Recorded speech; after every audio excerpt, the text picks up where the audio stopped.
Hello there my fellow holotable heroes and welcome to another Sith Raid solo video. So I've done recently an updated guide with Supreme the Kylo Ren soloing the Sith Raid heroic tier, and then people have been asking what about Lord Vader, so I've done Lord Vader as well. And of course let's do Kenobi also, so we can then kind of compare everybody, you know, which team actually seems the most straightforward and easy. So let's just first show you the mods of my team and talk you through it a little bit how this team works. Now my Master Kenobi, I modded him for damage, you know, because he actually is ramping up. He has stacking damage built into his kit, so you definitely want to mod him for offense. Now mine's only relic 5, so if yours is high relic, you know, this run probably will be easier. Bringing in Shakti, I have her modded for speed, and the reason why, because, you know, she can then keep hiding Commander Ahsoka Tano in stealth.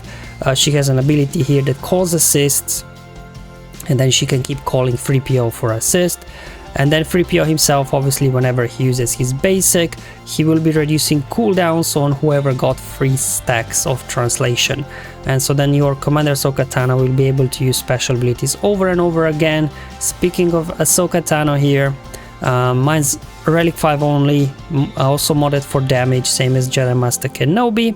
And the idea here is that you obviously keep passing Shen over to 3PO and Master Kenobi, and this will then obviously keep increasing damage on your Force Leap, and you can then do some big hit. And finally bringing in Mace Windu, why not? We've got him reworked, so let's see what he can do. I just modded him for, he's a tank, so I just modded him for survivability. Now he's pretty cool actually, because this party is over. He as well calls some assists, but most importantly, like if you do target one of the sides that will have shatter point on them, he also can swap their meter with a target ally. So that's pretty cool, another way of getting those attacks out of turn and extra turns for your Commander Ahsoka. And here you'll see Mace will have this taunt, he will have some counter attacks when he has resilient defense, again more attacks out of turn and things like that. So a really fun team. But anyway, let's just start off first now with phase 1. This is probably the most challenging phase, I would say, especially for my Relic 5 Commander Ahsoka Tano and Kenobi. If they're probably high relic, this would probably be easier. So I just want to first pass Shen over to Kenobi, then I will reset cooldowns on Commander Ahsoka Tano, so she can then pass Shen over to 3PO as well. So here I will hide Commander Ahsoka Tano in stealth, just so that Nihilus with his basic, he can't target Ahsoka and remove buffs from her, because remember we have to maintain, if possible, 3 stacks of translation on Ahsoka at all times. There we go, and let's now pass Shen over to 3PO as well. So whenever now 3PO attacks out of turn or Master Kenobi attack out of turn, then we'll be increasing damage on the Force Leap. So from here on out, I'm just keep calling 3PO to assist with both Shakti as well as Jedi Master Kenobi and Mace as well, because 3PO obviously his basic will not do damage, so we will not be giving too much speed to Nihilus. So, you know, we'll try to slow him down as much as we can while building up the damage on our Force Leap. So this is pretty straightforward run, to be honest. It's just a case of, you know, can you do enough damage before Nihilus hits and rage, and, you know, once he does hit and rage, can you take him out before you exhaust all your unbreakable will buffs. Otherwise, pretty straightforward run. Just make sure you have Shen on Kenobi and 3PO at all times. So Ahsoka is just alternating between Master Kenobi and between 3PO, making sure they've constantly got Shen, so they both are building up the damage on your Force Leap. Okay, so we've got Annihilate coming up, so we do have to now time here this unbreakable will. So Mace will be taking one for the team to begin with. There you go, the savior triggered. Okay, here we go. I just keep going, and again, you know, make sure with Shakti whenever she's got a turn to keep Commander Ahsoka Tano in stealth, and then as well keep calling their 3PO to assist with whoever's got an assist ability. Just pinning up the footage here again for you.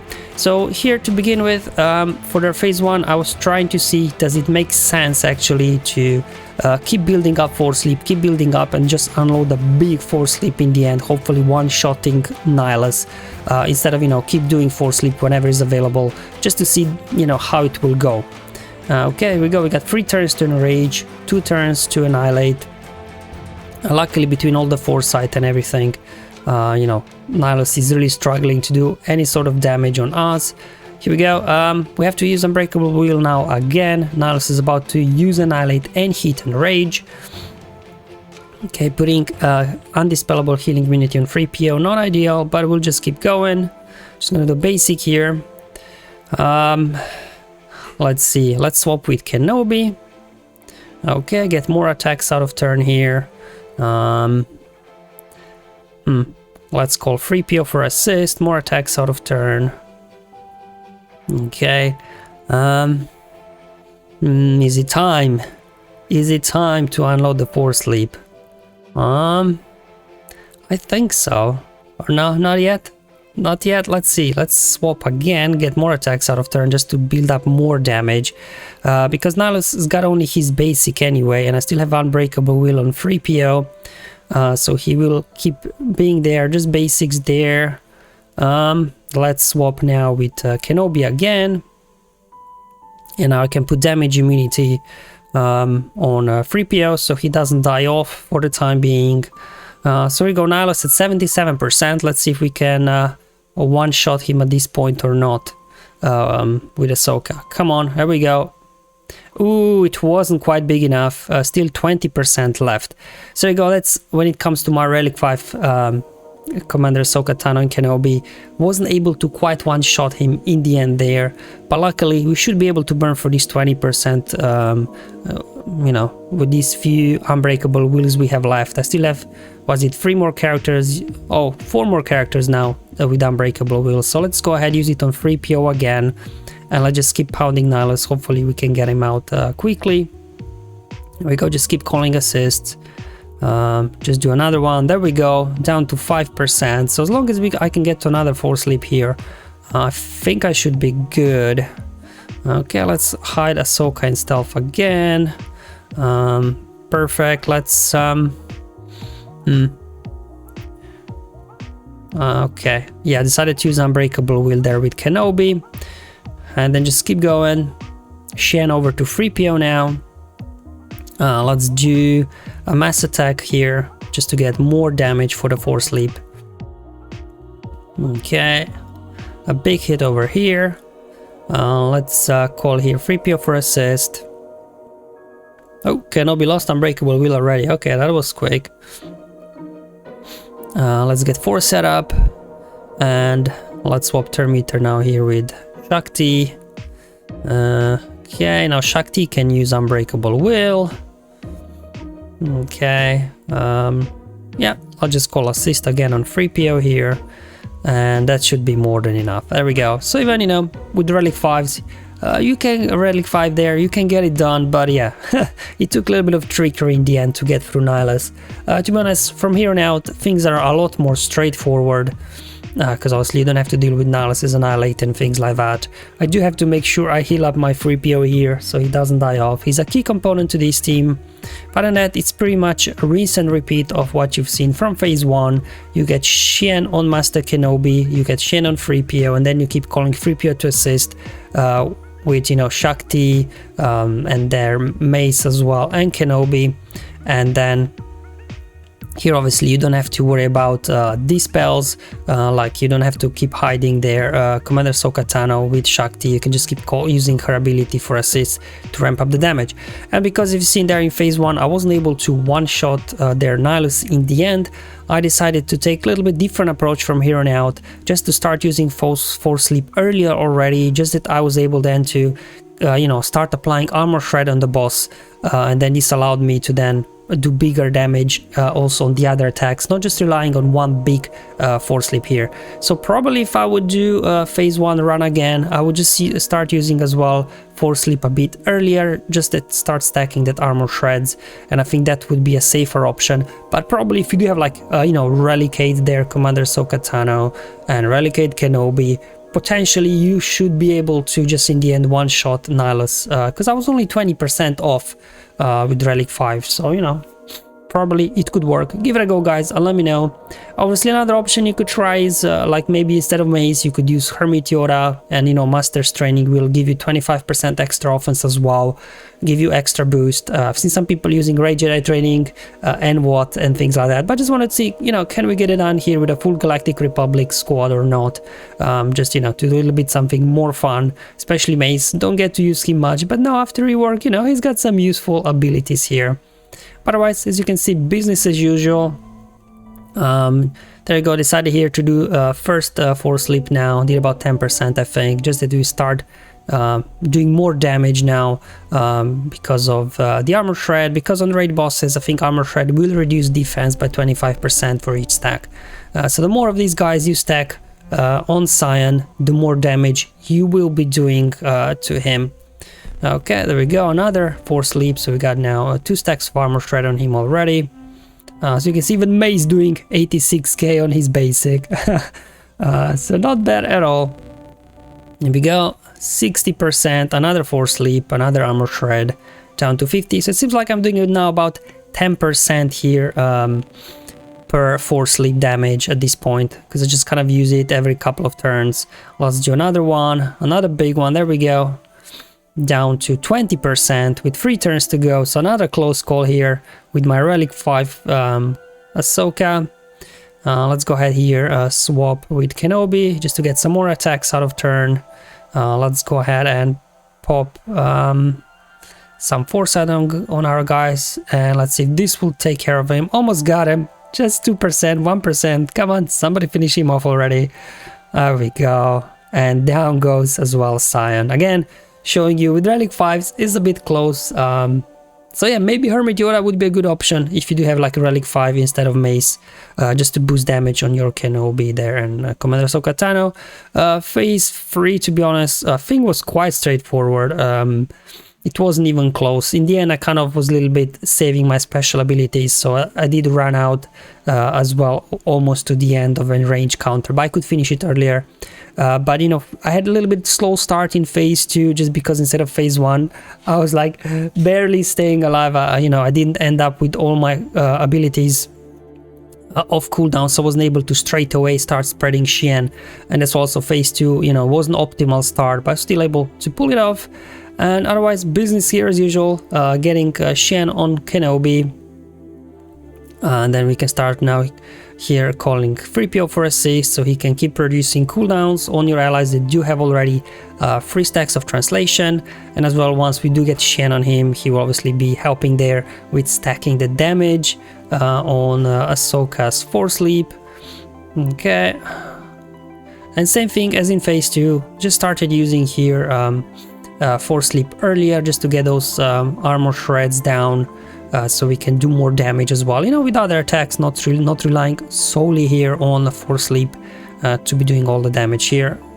Okay, and that's what's cool is with Mace, as you can see, the counter attacks finishing off one saber. So definitely here Mace, he's got a role, and you know, because he with resilient defense, it's like a taunt for him, right? Then he got isolated in the end, so definitely you have to keep an eye on isolation.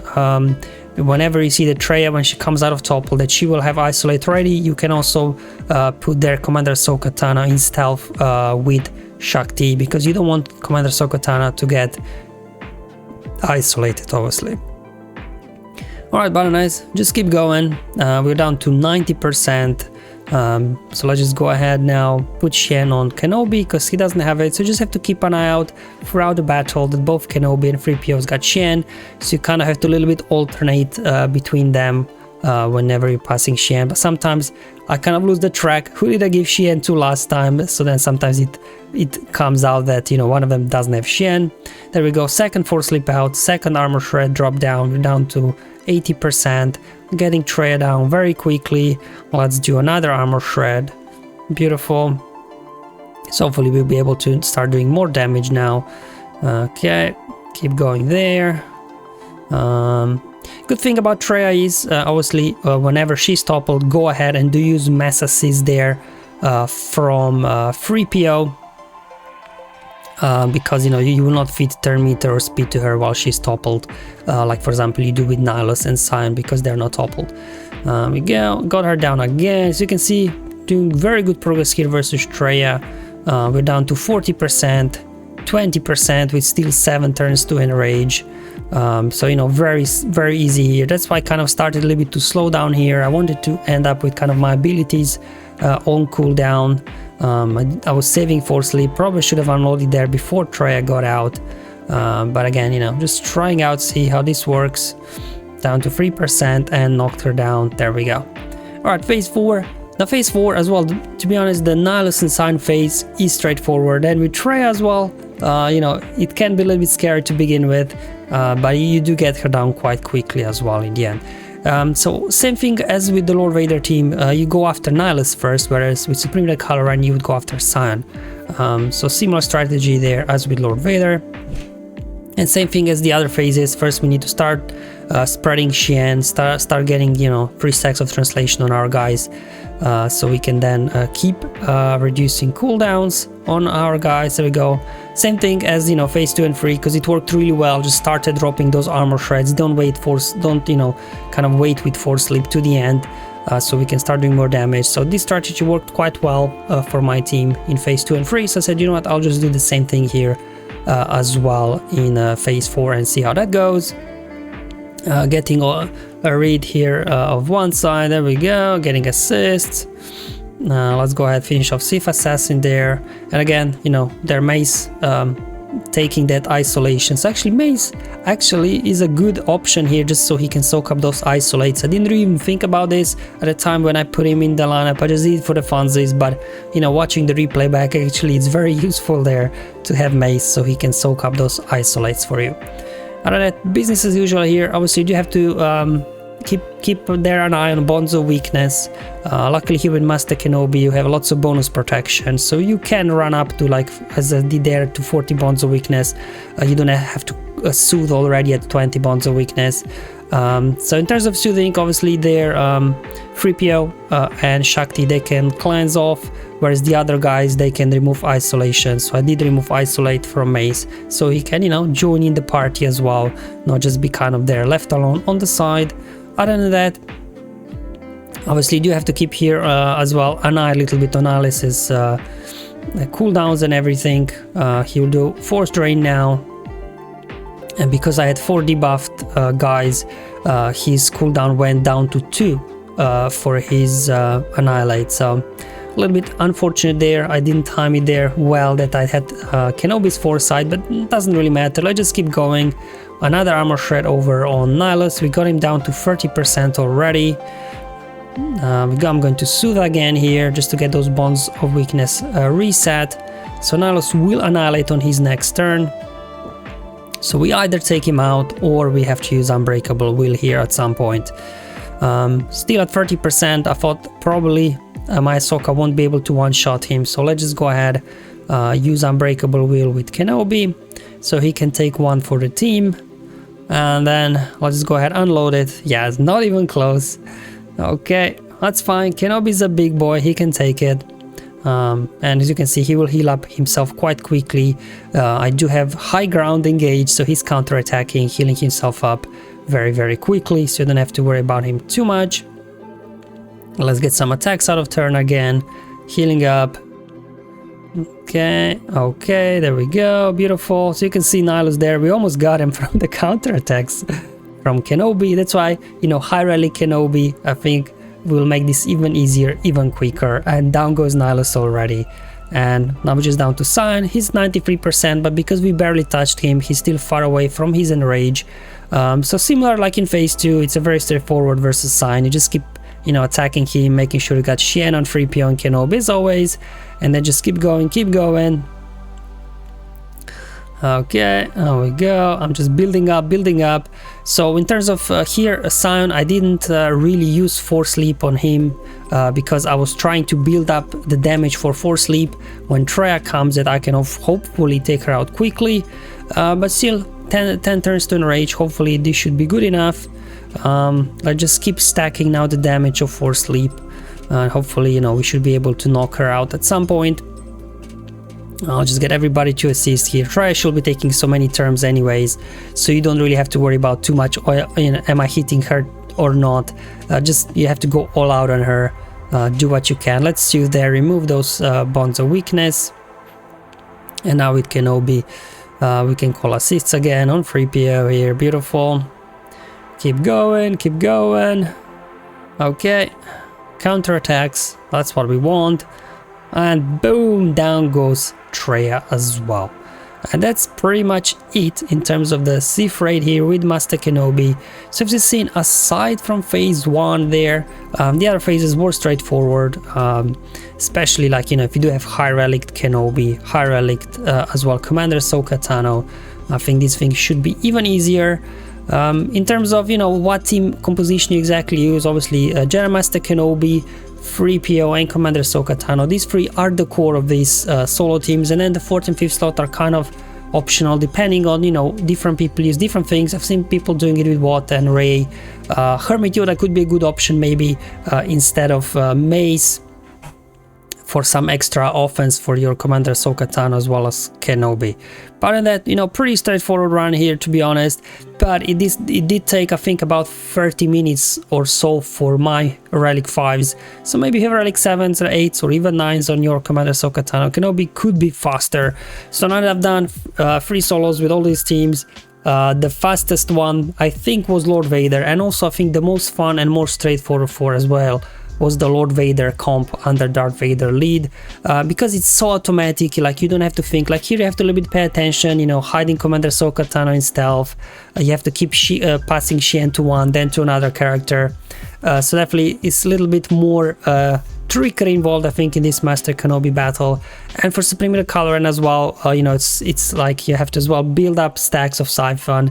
It's also kind of straightforward, but I just feel like when I was doing Lord Vader run, I just didn't have to think about anything. It's just, you know, Lord Vader is just taking turns, damage over times are stacking up, and, you know, Darth Vader is just calling everybody. So definitely if you have Lord Vader, I think, at least for me personally, that would be my recommendation on what team to use to solo Heroic Sith Raid. At least until it becomes simmable. CG announced way back that, you know, it should be simmable, still not. But anyway, that's a story for another video. Thank you for watching, guys. I'll see you in the next one, but until then, have fun, enjoy your life, and may the RNG be with you, my friends.